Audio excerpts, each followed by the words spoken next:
Good morning, students. Welcome to this online session of English. Today I am here with one of the chapters of grade 10, that is A Letter to God. This chapter is from the book First Flight of grade 10. Chapter number 1 is this. This is chapter number 1.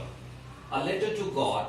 Let us know about the author of the Letter to God first. A Letter to God is written by G.L. Fuentes, who was a Mexican writer and a famous chronicler during Mexican Revolution. He was in the habit of smoking too much, and this was the reason of his due to this he died in 2002 at the age of 105 due to cancer. A very short description about the author was there. Now let us know about A Letter to God. Before telling you about the chapter A Letter to God, I'll be asking you some of the questions that definitely definitely will come to your mind. A Letter to God. Why the title of the chapter is A Letter to God? We'll explore this title in the chapter itself, but definitely this question will be there in our mind that A Letter to God, this title itself is a bit confusing to us. It's a bit awkward to us. We might have written letters to our relatives, to our friends, but a letter addressed to God is really awkward. The title is A Letter to God. Why this title is there? We'll explore this in the chapter itself. One more thing I would like to tell you before telling you about the chapter, that in this chapter we are going to see the immense faith of a person in God. So definitely many people are there who have extreme faith in God. Many people are there who don't have any faith in God. But here in this chapter we'll study about a person who has extreme faith in God.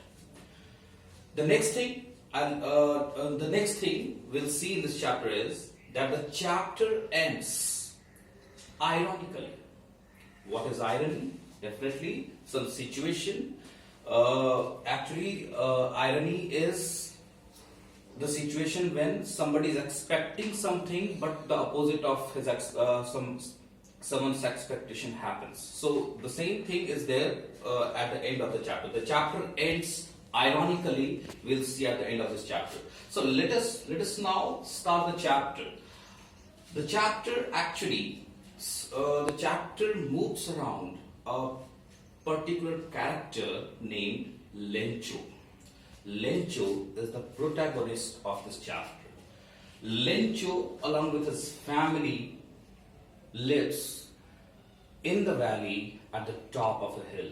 His house was the only house over there, and he used to live along with his family. He was a hard-working farmer, and that is why hard-working farmer. Actually, this can be understood with one of the lines that is written in the story itself. That is, Lencho was an ox of a man, and we know that ox mean to say ox, an animal which works in the field, which is used for the purpose of agriculture. Lencho was an ox of a man, mean to say he was a hard-working farmer who used to work in the field from morning till evening. So definitely Lencho was a hard-working farmer, lived at the top of a hill along with his family, and Lencho was expecting a very good harvest this year, a very good crop this year. The only thing he needed was a downpour, was rain. So he was expecting for some rain. So he talked to his wife and while looking at the sky, he predicts that he is going to have rain, and this rain is going to help his crops out. Now, as per his prediction, when Lencho predicted about the rain, the same thing happens. Lencho predicted that the rain is going to take place today, and as per his prediction, it began to rain. While he was having dinner along with his children actually. He was having dinner with his children. At the same time, it began to rain. Why? He was having meal with his children, and at the same time, it began to rain. Lencho was quite happy, as he had predicted that the rain is going to take place, and the rain started, and the rain was quite fruitful for Lencho too, as it is going to benefit him in the harvesting of his crops. So he was quite, we can say, he was quite happy because of the rain. So he went out. He wanted to feel the rain on his body. He wanted to feel the happiness. He wanted to feel. Yes, he wanted to feel. So he went out to see the rain, and then he actually, the raindrops were falling on his body, and now out of excitement, he was so excited that he compared the big drops of rain with 10 cent and 10 cent pieces, and small drops of rain with 5 cent pieces. Mean to say, Lencho compared rain with a certain currency. Why? Because he was very excited, and that rain was going to benefit Lencho too much. And that is why he benefit Lencho, the benefit Lencho in the harvesting of his crop, benefit Lencho means in the good production of his crops, and that's why he compared it with the currencies, because he was going to have some monetary benefit. So compared big drops of rain with 10 cent pieces and small drops of rain with 5 cent pieces. He was so excited that he compared the big drops and small drops with 10 cents and 5 cents respectively. Now, but the Lencho's excitement could not last for long. Actually, the rains continued, and now the drops of rain converted into hailstones. And now this time Lencho was not happy, but the children were quite happy to see the hailstones, as the hailstones were like frozen pearls, and they were quite shiny, falling on the ground. Children, just to see the hailstones falling, they came out and started collecting the hailstones. They were quite elated to see the hailstones. Children were so elated, so excited that the children were too elated and excited to see the hailstones that they regarded the hailstones as new silver coins. Okay, so actually the students started playing, and it was quite a matter of elation for them. They were seeing the hailstones falling down, and they were collecting it. So the children regarded as new silver coins. The hailstones rained. You know what? The raining of hailstones. Children were elated, but his father Lencho, their father Lencho, was not so happy. As he himself, he spoke to himself that if the hailstones continued for raining too long, it is going to destroy the crops. And definitely the same thing happened. The hailstones continued to rain for an hour, and the result was that the entire crop of Lencho was ruined. Lencho was in a great loss, as the destruction. Lencho was in a great loss. Destruction. The loss that caused due to the hailstones had been compared by Lencho with the loss caused due to the locust. Locust, what the locust is here? Locust, as I have mentioned over here, locust is a kind of insect that spoils crops. So here, Lencho had compared the destruction caused due to the hailstones with the destruction caused due to the locust, and said that the destruction due to hailstone was more than the destruction generally caused due to locust. So Lencho was completely in sorrow. He expected rain, but the hailstones came, and his entire plan failed, and his crops were completely destroyed due to those hailstones. But now Now the condition of Lencho was not so good. He was in a deep grief.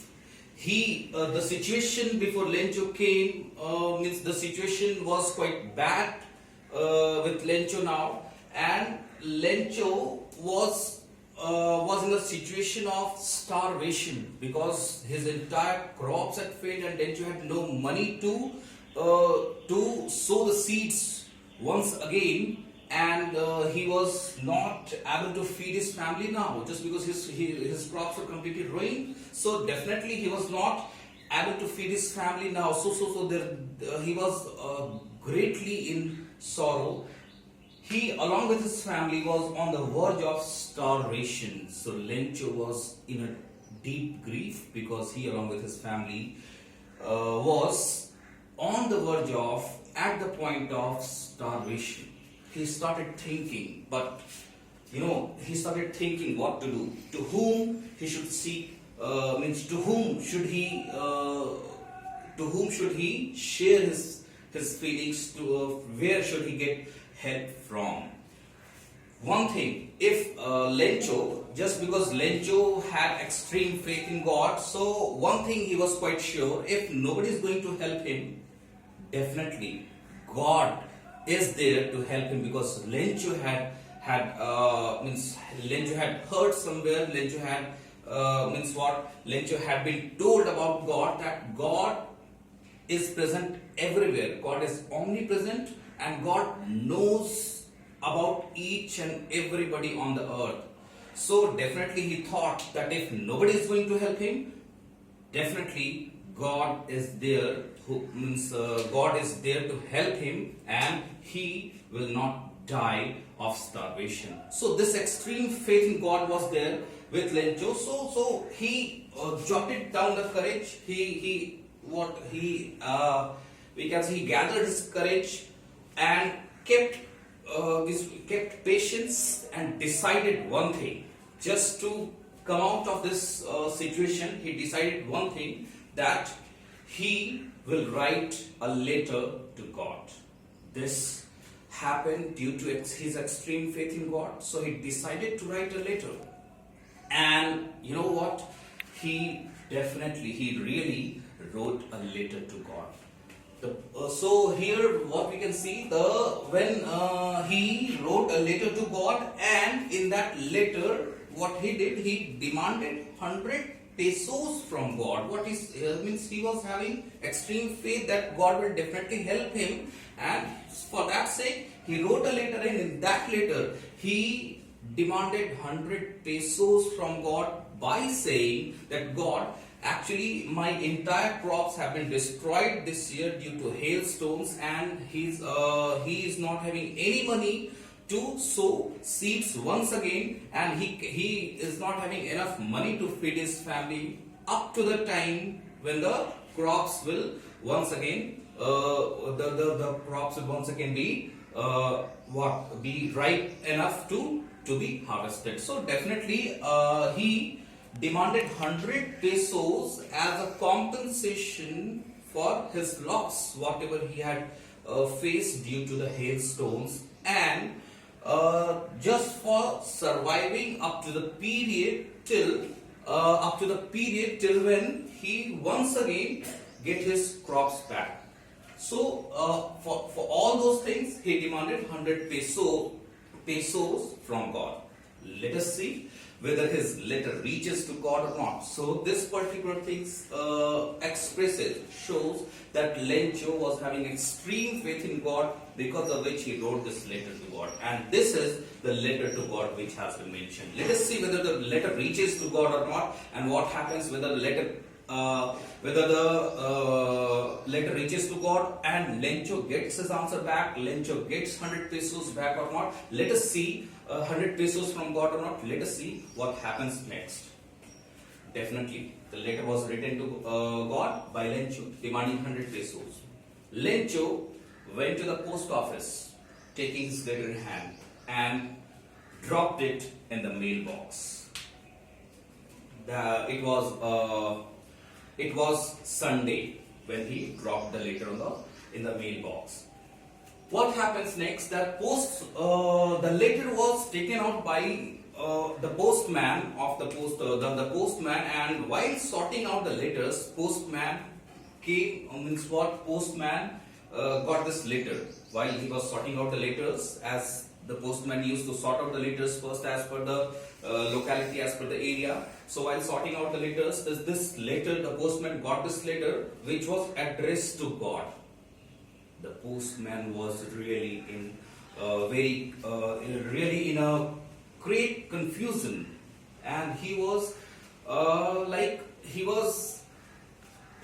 he actually he was confused, a little bit confused, and he was laughing too. And what he actually saw that letter addressed to God, and straight away gave that letter, consulted to the postmaster, telling him, "Sir, never in my life have I got such a letter which is addressed to God, and where means what? Where should we give this letter to? And to whom should we give this letter?" The postman was in a great confusion, and he shared this problem with the postmaster. He went to the postmaster and showed him the letter.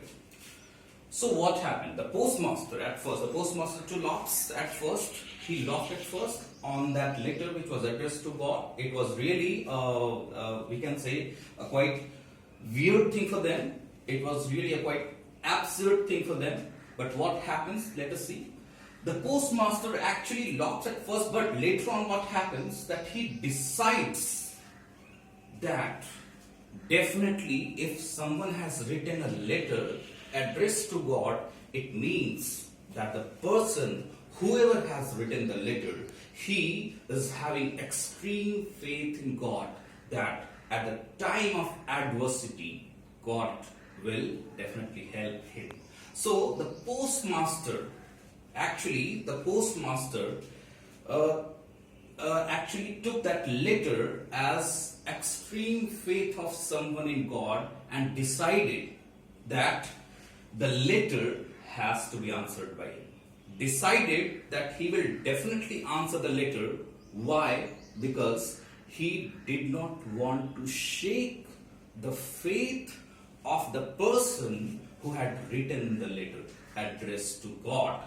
And for the sake, the postmaster decided that he is going to answer the letter.